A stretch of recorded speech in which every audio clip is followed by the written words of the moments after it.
DeSantis drops out. In today's news today, we've learned from the Wall Street Journal that presidential candidate Ron DeSantis from Florida has dropped out of the 2024 presidential campaign.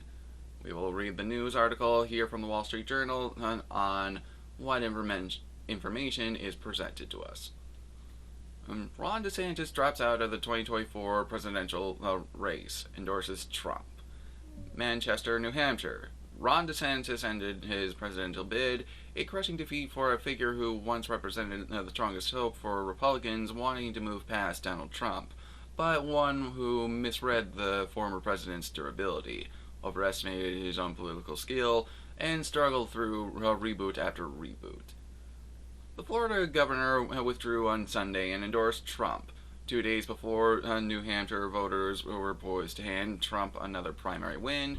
Now the race is down to Trump and Nikki Haley, the former South Carolina governor, who has been the closest competitor in New Hampshire, even though the former president remains dominant in polls there and the states to follow on the primary calendar. I am today suspending my campaign, DeSantis said in a video posted on social media. It's clear to me that the majority of Republican primary voters want to give Donald Trump another chance. DeSantis, 45 years old, said he was endorsing Trump because he can't go back to the old Republican Guard of yesteryear, or a repackaged form of warmed-over corporatism that Nikki Haley represents. Yep. The Trump campaign has said it was honored by the endorsement, adding, "It is now time for all Republicans to rally behind President Trump to defeat President Biden in November." Susie Wiles, a former DeSantis advisor who is now a top Trump campaign strategist, was more succinct in a social media post. Bye-bye. You know what? The rumors that his campaign staff were trying to sabotage his campaign, I think this basically confirms it. Those people were definitely trying to backstab him. DeSantis, whose campaign announcement in May was a glitch-filled disaster, placed a distant second in Iowa's caucuses and insisted he would continue in the race, but he was polling badly in New Hampshire, God dang it, New Hampshire, behind Haley and Trump.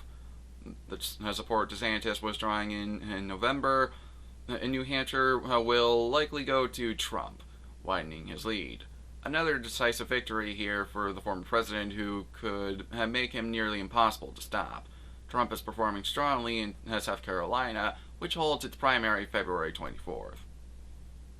Haley said Sunday that DeSantis ran a great race and has done well as governor. Having said that, it's now one fella and one lady left, she said at an event Sunday. Like DeSantis, Haley had hoped to bring the race to a one-on-one contest with Trump, reasoning that Republicans could begin to coalesce around their candidacy. But analysis by 538 of the national GOP primary polls taken in November and December found that Trump was the second choice of 48% of DeSantis supporters, compared to 27% who picked Haley as their second choice. I'll be honest, that man, while decent enough, we kinda all subconsciously knew he wasn't gonna be the one chosen. Trump just simply has too much star power when it comes to the whole camera show and angles thing. I'm just speaking off the top of my head, so and take for what I say is grains of sand. From the beginning, DeSantis failed to live up to the hype that surrounded him. His hard turn against the COVID-19 restrictions earned him national acclaim among Republicans and made him a target of the Biden administration. Well, it's Florida. It's hot and humid down there. I'm pretty sure any disease is going to be killed by all that sun.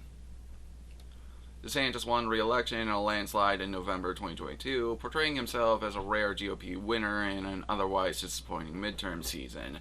A campaign ad implied he was chosen by God. Okay, now that clearly is just the sign of some guy who's high off his own ego.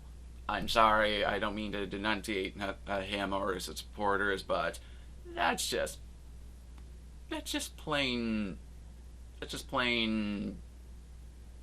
stupid. Plain ego right there. But then again, this is politics, and this is American politics, so and of course he's going to say he's going to be chosen by God. The governor used a GOP supermajority in Tallahassee to craft a conservative agenda ready-made for future campaign commercials. To many, his every move seemed calculated to appeal nationally, including the war with Walt Disney Corporation. He cast himself as an effective, drama-free fighter, setting up an implicit contrast with Trump. Some hypothetical polls showed him in striking distance of Trump. Striking distance, I think, would be a bit of an overstatement, especially given all the animosity and hatred a lot of people have for former President Trump. It would be too much of an overstatement, in my opinion. Okay. The former president didn't wait long to start attacking him as DeSanctimonious and reminding audiences that his endorsement of DeSantis helped him beat a better positioned Republican in the 2018 gubernatorial primary. That disloyalty attacks struck with voters. Even people who liked DeSantis said he would have waited his turn. DeSantis was hesitant to hit back, embarking on a nearly impossible task of trying to court Trump voters without them viewing him as trying to hurt Trump. In recent weeks, DeSantis has escalated contrasts with Trump, but it was too late. DeSantis was also slow to embrace the national news media, limiting his exposure. I'm not sure if he was slow to it or just wasn't taking it into consideration. He seemed like the old school wait for the news to pick up type, rather than the hey, put me on as many screens as possible type. Okay. The governor proved to be an awkward campaigner at times, seeming uncomfortable interacting with voters at retail level. Critics of his efforts on the trail said he struggled to display humor and warmth. They say he has autism. I don't know how about that. Take it for what you want. But, I don't know. Don't care. Race is over with him. Go fair. His campaign also suffered from deep organizational problems, and like I said 5 minutes ago, DeSantis chose to outsource much of his campaign to an outside group led by people who didn't know him well. Internal battles soon spilled into public view. He tried to move into Trump's lane, not grasping how loyal those supporters were and alienating most more moderate voters, with his emphasis on conservative policies, including abortion. I'll be honest, I don't know too much about the Ron DeSantis campaign myself, so I'm not really going to get into my views on his policy positions. But as long as his position on abortion was safe, legal, and rare, I think that's acceptable. Major Republican donors, many of whom want the GOP to move on from Trump, began to lose patience when DeSantis in March called Russia's invasion of Ukraine a territorial dispute. Technically you could say it is because of the many ethnic Russians and the historical ties Ukraine has had with Russia. I mean, after all, Ukraine is quite literally called the borderland in Ukrainian, which was set up by Imperial Russia around the, I think it was the 14th century, 15th century, around the medieval or Renaissance era of Europe, and used primarily as a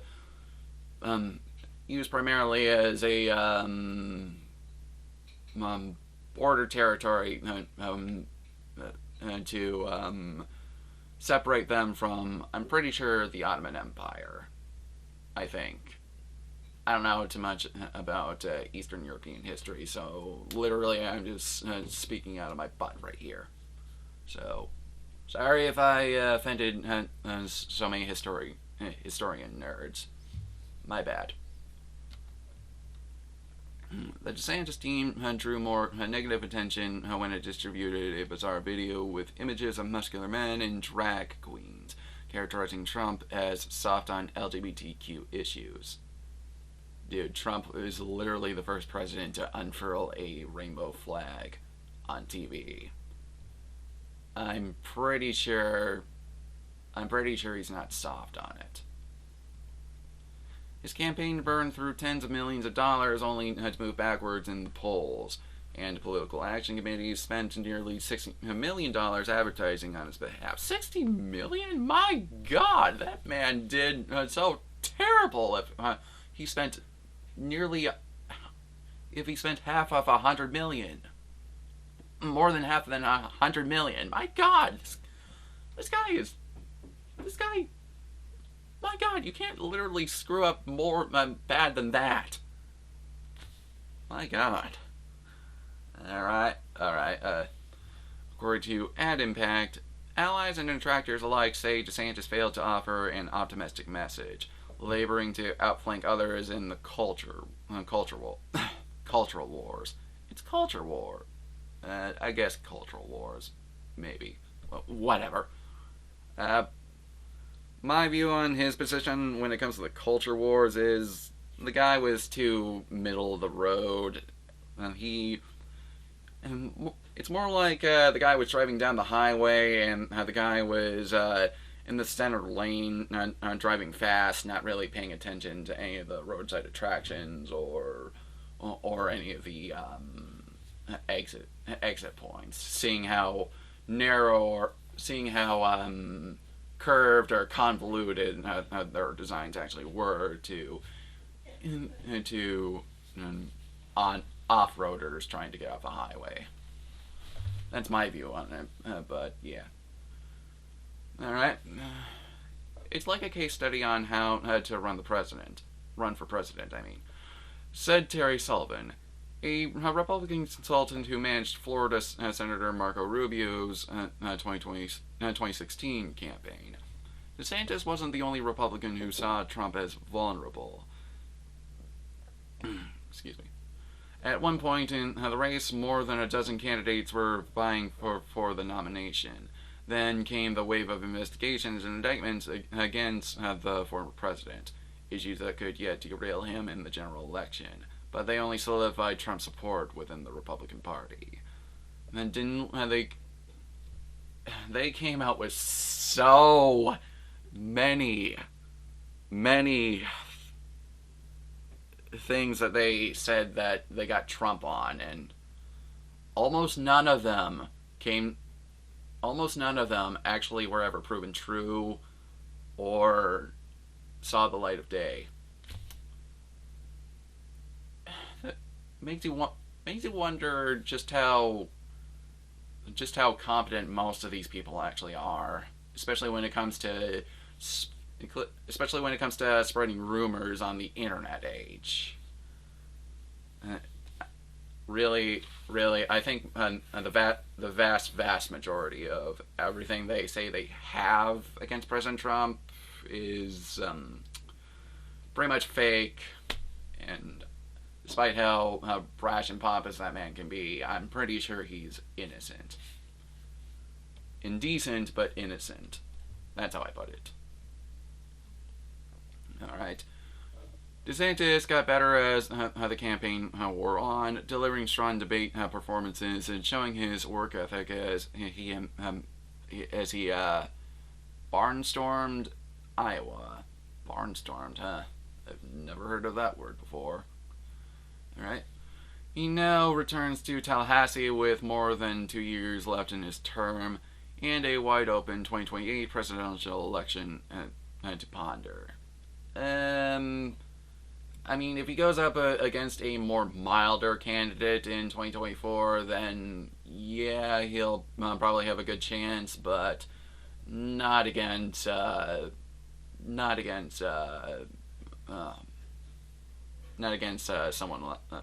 like President Trump in today's election. No. There could have been another DeSantis candidacy. He could have run as the embodiment of the American dream. An autistic man with mild and fairly bad debating skills. That's the American dream to these people. Oh my god, they have not learned from history at all.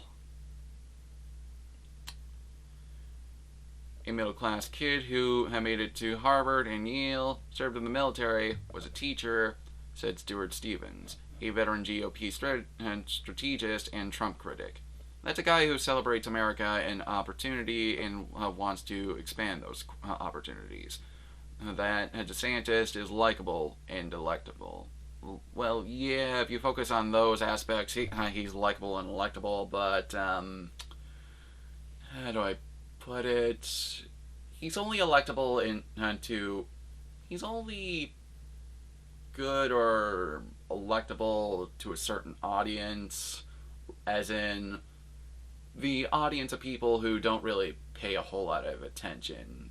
But as the internet is rapidly democratizing and emphasizing the smallest, more minute details of a person, I don't think it's actually really going to be possible in future elections for people to run on more moderate and less indecent values when literally there are people who can find Shia LaBeouf's flagpole, despite the fact that I only posted a picture of the sky, basically.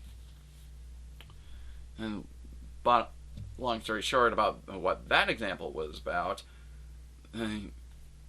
people these days can find the tiniest details and still figure out where it is and what happened. I don't think in future elections that Ron DeSantis is necessarily going to be a good candidate or going to escape the ire of the internet.